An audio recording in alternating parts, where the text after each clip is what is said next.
Is anybody out there? Thank you for joining me. It's Izzy Shashinsky here, Izzy's Crafty Bees, independent Stampin' Up! Demonstrator. Thank you for joining me on this lunchtime live on Tuesday. And today I want to share with you a really fun technique to use the new gilding flakes that we have in our January to June mini catalogue. So previously I shared with you a fun technique for creating a really gorgeous Midas touch background just using water and heat and stick powder and a heat tool. Now in this video, or in this session, I want to teach you how to use the gilding flakes without any fancy equipment. So no heat and stick powder, no heat tool, just a clean finger and the gilding flakes and something else that's sticky. So I'm going to not waste any more time, as I can see a few people have already joined us, and I'm going to spin my camera around. Okay, so bear with me for a bit of the wobble. Oh, it does help if you turn the camera around first. Here we go. So let's have a look at what we've got. Let me get you in position. I think we're fairly straight there. I will pop a light on, even though I'm in daylight and it's quite bright today in my craft room. So as always, I will just share. Oh, and I seem to have a shadow again from my cable, but I will just leave it. It's not going to detract too much. So I will just share with you, if you're placing an order, and you can order direct from me if you don't live locally for a doorstep delivery. You can find me on izzyscraftybees.stampinup.net. You can shop there. You can also join my team. If you're interested in becoming a demonstrator, just drop me a line and we can have a chat. I can talk to you all about it. If you're shopping with me online during February or just at the moment and your order is between 25 and 150, then use this host code and I will send you a free gift. And of course I'm across all of these social media platforms. And then I'm just reading a comment, so it's great to see some people are joining me. Okay, so Debbie's only here till 12:30, so I'll get on and crack on and demonstrate this technique. Now this card I made because it's Valentine's Day coming up, and I thought lots and lots of Valentine's cards that I'm seeing across social media are absolutely beautiful, but pretty much what I'd like to receive, quite feminine and lovely. And I thought, what can I send to hubby? Something that's a little bit of a masculine, more masculine card. So I wanted to tell him, love you, simple, few hearts, bit of gold. And so I decided to make these lovely chunky gold letters. Look at them, absolutely gorgeous. So what I've decided to use and give a little bit of love to is this bundle from the Annual Catalogue. It's the Pattern Play stamp set and Playful Alphabet dies. Now these dies, if you haven't got a set of alphabet dies, these are fantastic value just on their own. But they do come as a bundle as well, and they are in the Annual Catalogue. Let me just bring that in really quickly. I've page marked where we're at. It's part of a suite, Playing with Patterns suite. And so in the suite there's some designer series paper as well. But I wanted to show you the dies. So it's £42.25 for the bundle, which is not too far off £45. If you add a tube of multi-purpose glue, then you're above £45, and of course you can get some freebies still until the end of February from the celebration brochure. I'm not going to overstress what that's all about because this is a quick session, but this bundle is really good value. In the past we've had lots of alphabet dies and they've always been really expensive. This is great value, and I'm going to point out one reason why I think they're excellent. Can you see doubling up of letters here? So we've got two N's, we've got two S's, which is great for my surname, two R's, ooh, two O's, and I'm going to use two P's because I'm going to change this card up. Even though I like love you, I'm going to do a happy birthday. So there are not many sentiments in this set, just fill your day with all your guilty pleasures, which incidentally, I cheekily added to the inside of hubby's Valentine card. I'm just saying. And cue the confetti, which could be quite good fun for a celebration. So whether that's a wedding or just a really good big birthday perhaps. What I really love about this stamp set are these patterns that you can use for backgrounds, you can use for all different kinds of cards. At first I was a bit hesitant. I don't know whether I'm going to be able to use these. I'm not sure how to use them, what to do with them. And I can tell you this one in particular I have used so much to do backgrounds with. And I'm just going to make a mental note to come back and demonstrate a particular card that I recently made for a new team member. Big shout out to Lorna, who's just joined my team, and I made her a card to welcome her. And this stamp was used for a striped background. Okay, so the other thing I'm going to add to this card is I wanted a birthday sentiment, a nice large birthday sentiment. So I'm going to use Happy Thoughts from the January to June mini catalogue, and I'm going to stamp this sentiment along with the die cut Happy. So we're here to learn about this technique that I'm going to use with the gilding flakes, but of course we'll need a card background, a card base. So I'm going to take some Whisper White thick cardstock, and I'm going to cut a regular size card base. So of course that's 15 centimeters, and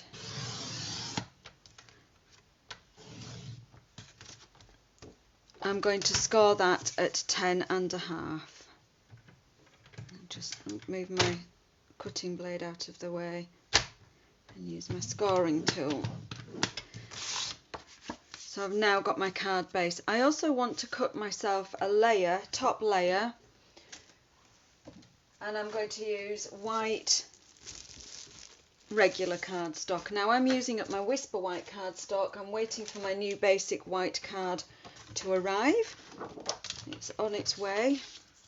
We won't say too much about things that are on their way. We are experiencing some shipping difficulties into the United Kingdom at the moment.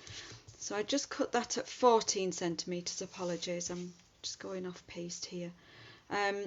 Yes, so we're experiencing a little bit of difficulty with our shipping into the UK at the moment due to some Brexit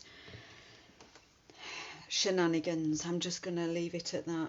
Oh, I've cut that at 10 and that should have been at 9.5. That's because I'm trying to talk, give detail and cut. So just to recap, this layer for my card is, as always, 14 by 9.5. So I've just taken that down by 1 centimetre.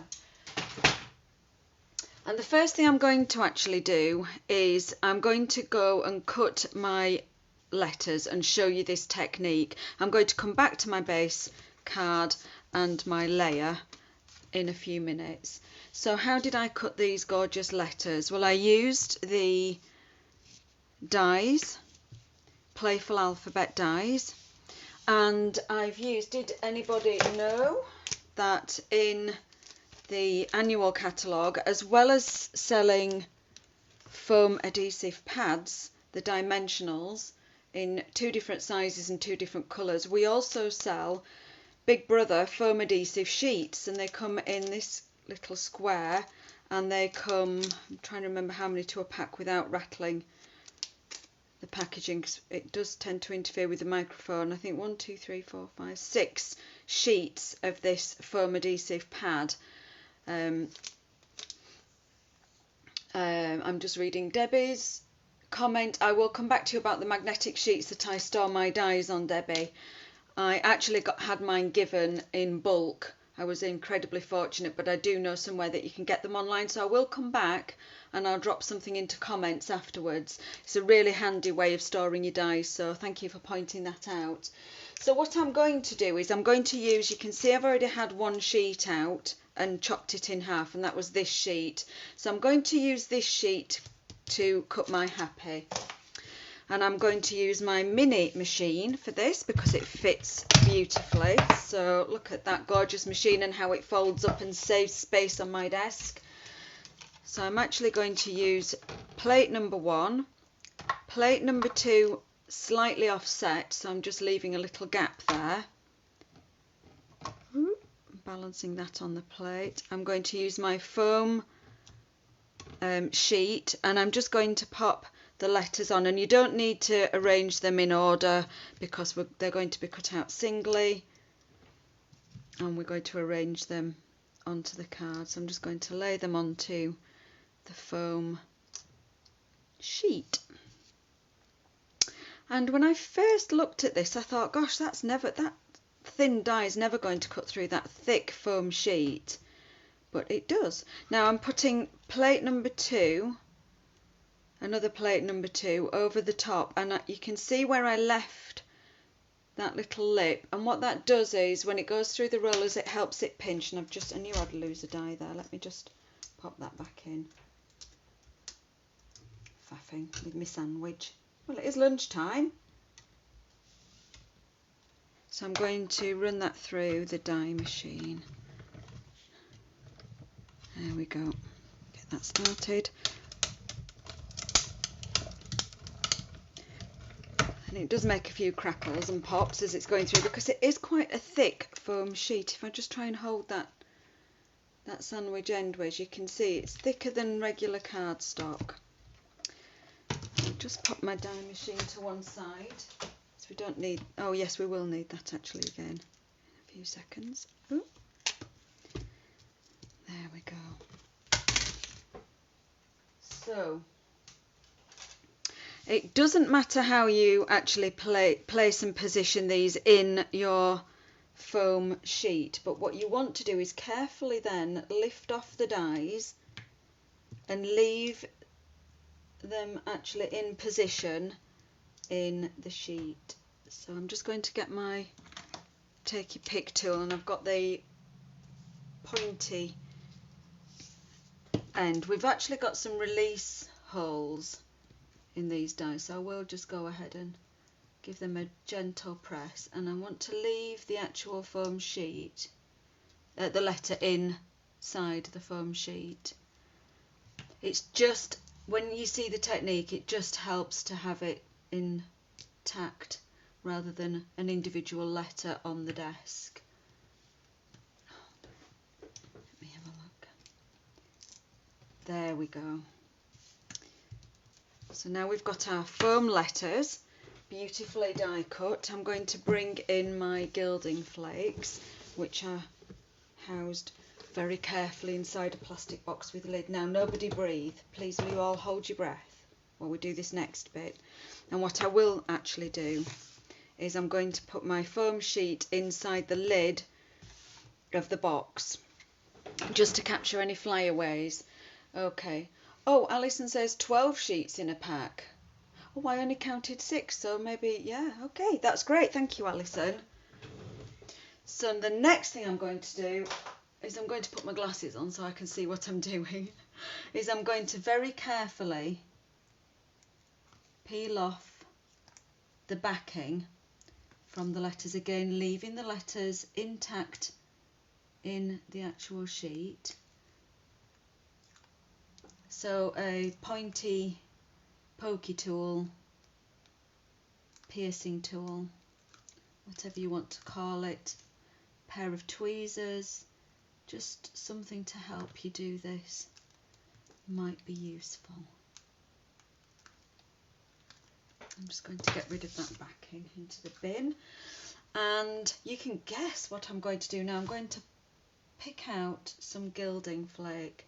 Now I saw that there was a nice large piece there right on top. I'm going to lay that down, and of course this is going to stick onto that sticky letter. I'm going to go ahead and do all of these. So you can just have a bit of your sandwich, enjoy your lunch while I do this, talk amongst yourselves. I'm not just checking comments at the moment because I'm seated. I will hop up in a moment and have a look once I've finished all of this. I'm just taking pieces from the pot, giving them a good press down as I work along.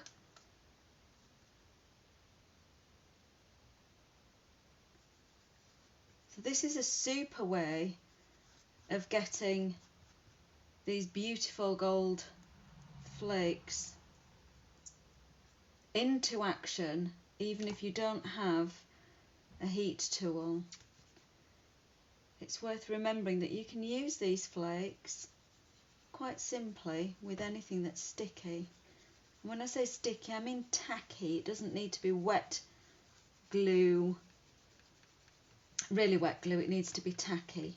So double-sided tape, in this instance, the double-sided stickiness of these foam pads. Of course, dimensionals are a really lovely shape. They remind me of a beehive, so the hex is in beehives.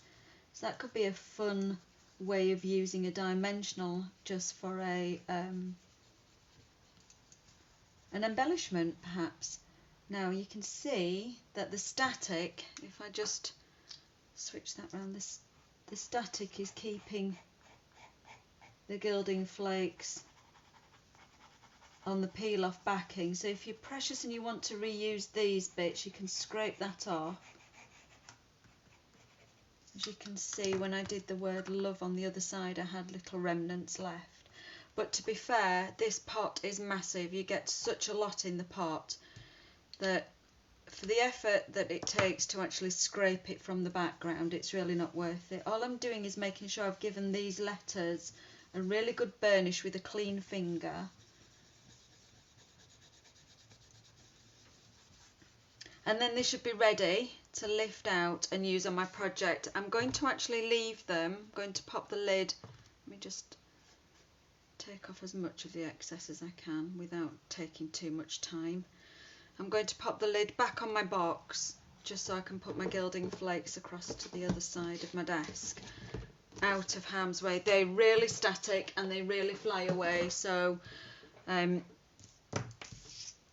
yeah, worth keeping the lid on. So I'm just going to pop those to one side, ready to pop on the project. And what I'm going to do next, I'm just going to glance at the screen. Oh, hang on, Alison's correcting herself.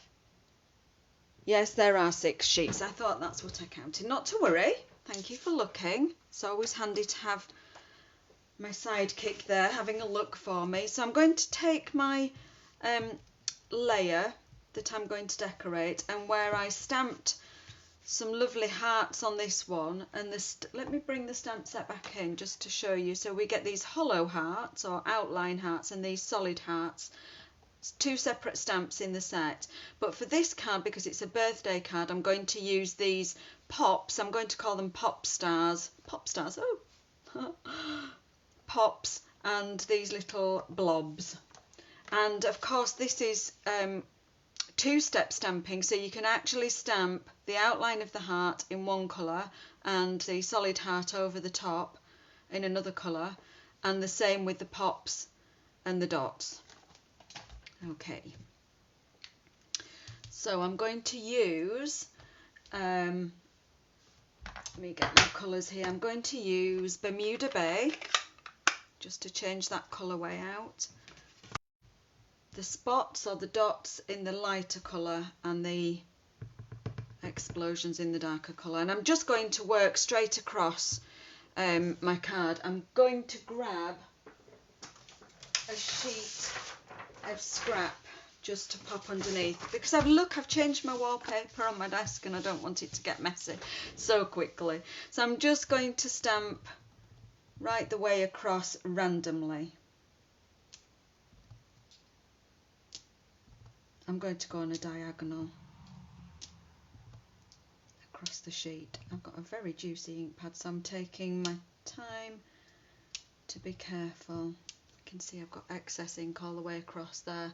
Let me move that right out of the way. And then I'm going to use these explosions in a darker colour. Well, did I call them explosions? Pops and dots. I'm going to use the pops now. You can see just how quick it is to build up that really interesting background using this stamp set. It's really pretty. It's just something a bit different. very quick. And now I'm going to make this die cut. So I used, for the die cut layer, I used rectangle stitched framelets dies. Of course, if you haven't got these, you can just simply cut a rectangle using your trimmer. That's a slightly different size. Which one did I use before? Let me have a look. Was it that one? Looks like it. I think that will fit, because I know I've got 5 letters here and I've got 5 letters in happy. I know that that's going to fit nicely. So let's go ahead and cut that. Let's bring back in the mini machine, and I've just raided my scrap drawer for this piece, so I can chop that down a little bit. This piece of Bermuda Bay cardstock. Let's get my sandwich in the right order. Handily, they're marked up with numbers. That's what I really like. So number 1, number 2. And there's also a reminder on the plate of which numbers you need for die cutting and which numbers that you need used with thin dies, it says so. So if you're new to die cutting, or you've not had one of our Stampin' Up die cutting machines previously, I think you'll find that that's quite a handy thing to have.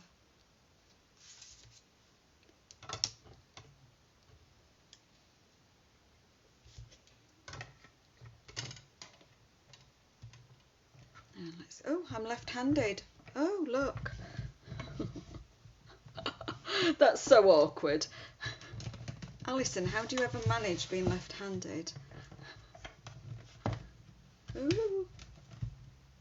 I don't know why that's not going through. Why is that not going through? Is it because I've done it left-handed? That's the right sandwich. I think the reason I'm finding it difficult is because I've got this straight edge going straight across. If we have a square, it's often useful just to put it on a slight angle. And obviously it didn't help with me trying to be left-handed. There we go. There we are. Oh. Smashing. So now I've got my nice stitched rectangle mat for my card. I'll just pop those out of the way. So let's bring in that layer, and that goes nicely across there. So now I'm going to pop my letters out and stick them on to this layer.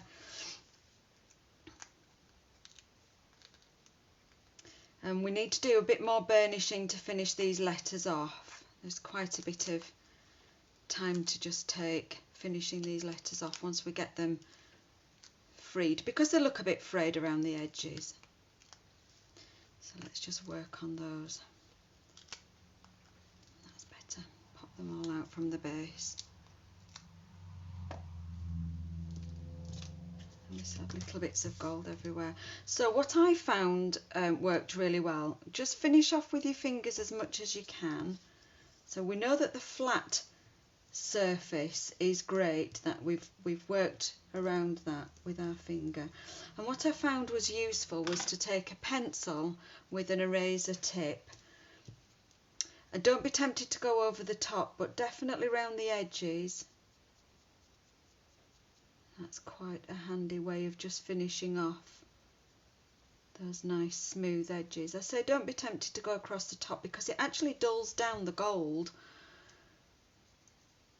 And what we want is some really beautiful shiny letters. And because these are flexible, you can manhandle them fairly well, without them breaking or creasing or damaging.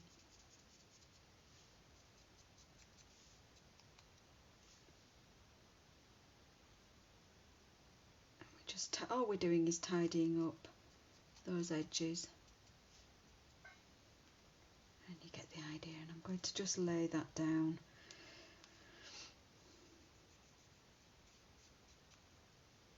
I should have had some pre-prepared, shouldn't I? But is there a better way of spending your lunch break than just watching me faff with some gold letters? And I'm just taking my pokey tool to get that middle out of the A there. There we go.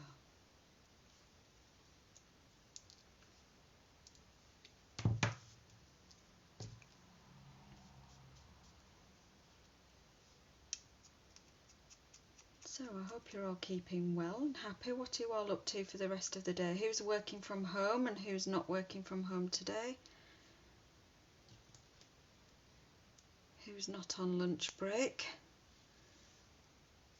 The sun is absolutely glorious here, and so I am going to go for a proper walk this afternoon. I actually didn't get a proper walk at the weekend, and I think it's affected my mood a little bit.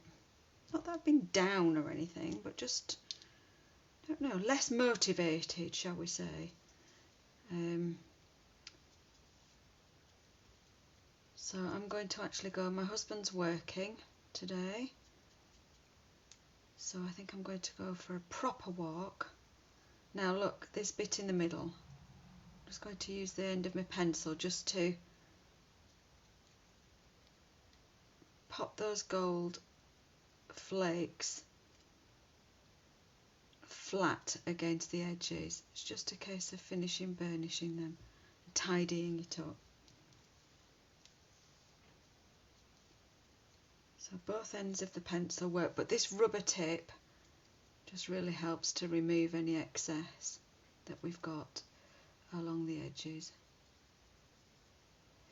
And one of my favourite places to walk, straight from the door through the village, and we have some lakes, wetland area just the other side of the village, and one of the lakes in particular is one of my favourites.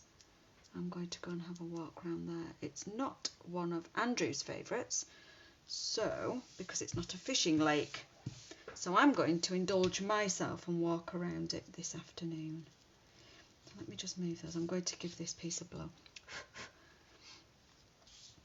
So now I can, before I stick it down there, I'm going to stick my letters down on this piece, and I'm just going to space them out.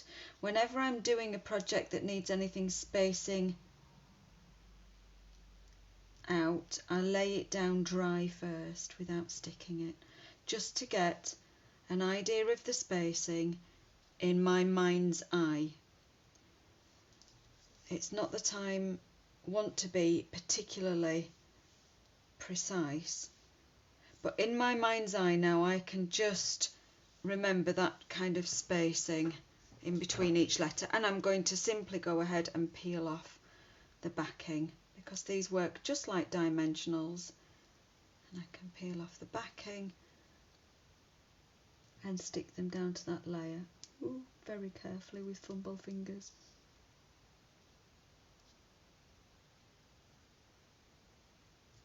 And I can tidy up any other bits of raggedy gold once I've finished. But I hope you'll agree with me that that's another fun and very easy way to use our new gilding flake embellishment, which is available from our January to June mini catalogue. And I think I've actually squished up a bit. You see, having said that about the spacing, I've definitely squished up a bit.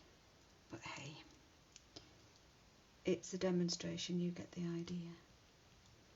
So we've got happy, beautiful gold on that gorgeous turquoise, and I will spend a little bit of time just finishing tidying around those letters once I've finished. Now I'm going to bring in, get rid of some of these bits before they stick everywhere. I'm going to bring back my card blank. I'm going to burnish that crease so it lies nice and flat, and I'm just simply going to stick this layer down with multi-purpose liquid glue.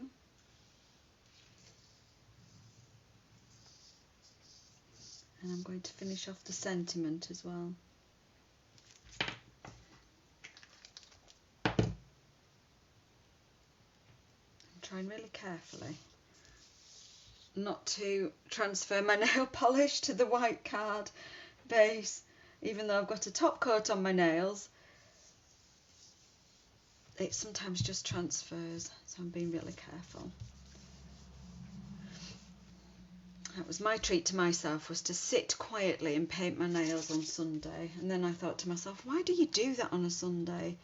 Monday and Tuesday are housework days. And I will not wear rubber gloves. I'm terrible for not wearing rubber gloves. So I'm going to stick this layer down now, flat, because we've already got the dimension on the top with those lovely gold letters. Such a simple card, and sometimes, wrong top, sometimes simple is very effective. I'm just going to grab a piece of Whisper White, which I've just popped away somewhere. I had that with me a moment ago. Bear with me 1 second. Oh, that's it. I'll use this piece here. I'm just going to trim that down. I'll just give myself a smaller piece of Whisper White to stamp that sentiment. Sylvia Cox, are you actually making Christmas cards? I've just glanced at the comments on the screen. Goodness me, this would make a nice Christmas card. If we change the birthday to Christmas, and we could stamp a background of Christmas images, like maybe some lovely holly going across the background. That would make a lovely Christmas card. I'm noting that down. The Grinch has noted down a Christmas card design in February. So I'm going to stamp the whole of this happy birthday, and then I'm going to fussy cut the birthday out.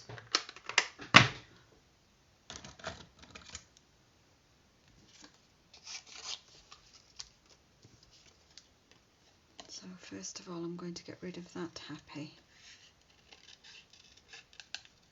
And I'm going to just carefully trim round. Of course, you could find a punch that would work, or a die. But sometimes I absolutely love fussy cutting a sentiment. It just gives it another look, I suppose. Just a slightly different look. And you could choose whether you wanted to do a dip there, but I'm quite happy with that birthday. And I'm going to just see how that looks. I'm quite happy with that. I'm going to actually stick that on like that. The other thing you could do, if you fussy cut your sentiment, is you could stick that to a coordinating piece and then do another fussy cut closely following round to layer that up. And I'm really happy with that. I think that pops from the background enough. So the way I'm going to stick that on is with dimensionals. I'm going to grab some of these mini dimensionals, and I'm just looking that I want a dimensional or two on the end and maybe one at the bottom of the B. So I'm going to flip it over, remembering that the bottom is now the top. Pop a dimensional just there and a couple to this end.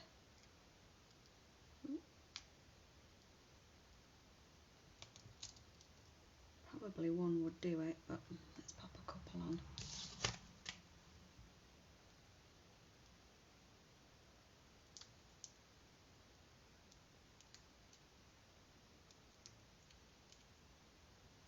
And we'll stick that birthday just across the bottom there. I'm hoping that's straight because I'm on an angle. Yes, I think that's straight. So, a couple of simple cards. I'd be happy, I'm happy with those going to either male or female friends. But I'm really thrilled that actually it's a Valentine's card for my husband, and it's a nice masculine Valentine's card. There's so many Valentine's cards all over social media. Really beautiful work, and I'm not knocking the work, really gorgeous. But I'm thinking, how many of these are actually male crafters sending them to their wives or girlfriends, or how many ladies are actually receiving Valentine's cards that are so beautiful, and I really wanted something simple that I could send to hubby. Simple and cheeky. I couldn't get away from that sentiment. It just made me chuckle.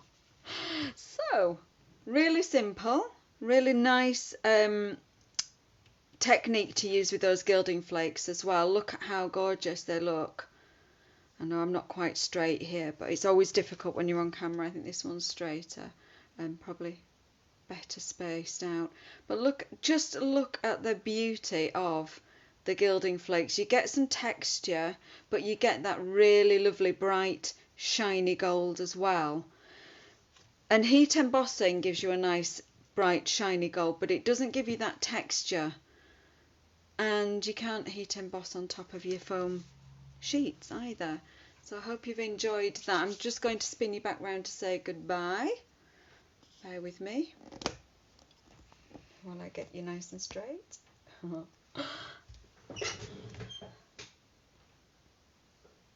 Here I am. Hello. So thank you for watching again in this lunchtime, and I'm hoping that Debbie managed to see that. We're just after 12:30. I'm hoping that Debbie managed to see that that whole card through, and enjoy your health and safety training this afternoon, Debbie. I say that most sincerely. And I hope everybody else is staying warm, well and happy. Most of all, I hope that you keep safe and you keep crafting. So have some fun. I hope you try this technique with the gilding flakes if you've not got your gilding flakes already. They're from the January to June mini catalogue, and in fact I will just reach for that and get you the page number and the product code, because you might miss them. Let me have a look. They are on page 33, and they're highlighted as part of the Fine Art Floral Suite. So the Gilding Leafing embellishment is £8.25 for a pot, and as you can see from the size of pot, I will just get that back out and show you again, hopefully without it blowing everywhere. The pot is huge. There are so many gilding flakes in there. I think that they will last me a decade, I'm sure. So really good value for a fun product to use, just to add that bit of sparkle and gold touch. So yes, I could sing about golden things and give me my golden coat. And if you were watching Alison Langford's live earlier at 11, she was singing about Joseph and his amazing Technicolor dream coat, and I was watching and singing along. So if you didn't watch Alison's live at 11, you might want to hop over to her page and watch it on catch up. I'll put a link below, because it was a fabulous technique to learn. The Joseph's coat technique, I think I've got that right, is a technique I've never done before in all my years of crafting, so I'm going to be having a go later. So if you have a go at my technique, please post your results on my page. If you have a go at Alison's technique, please post your results on my page and Alison's page, and pop your comments. I'm going to go back through the comments just straight away after I've finished. And thanks again for watching. Lots of love to everyone. Bye for now. Bye.